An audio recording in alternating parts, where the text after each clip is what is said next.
Pasca dilakukan penebangan pohon-pohon tua yang rawan tumbang, Wali Kota Lubuk Linggau Haji Rahmat Hidayat menginstruksikan agar dilakukan penanaman bibit pohon pokat sebagai penggantinya.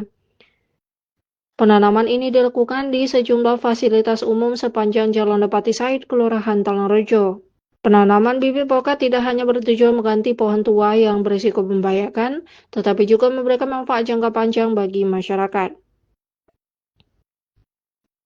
Nantinya buah pokat yang dihasilkan dapat dinikmati oleh masyarakat sekitar sekaligus menambah nilai ekonomi.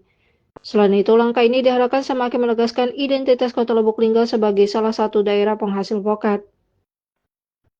Program penanaman ini merupakan instruksi langsung dari Wali Kota Lubuk Linggau dan dilakukan dengan pertimbangan matang. Melalui kegiatan tersebut, pemerintah Kota Lubuk Linggau berharap dapat menciptakan lingkungannya lebih aman, hijau, serta memperkuat identitas daerah di ruang-ruang publik.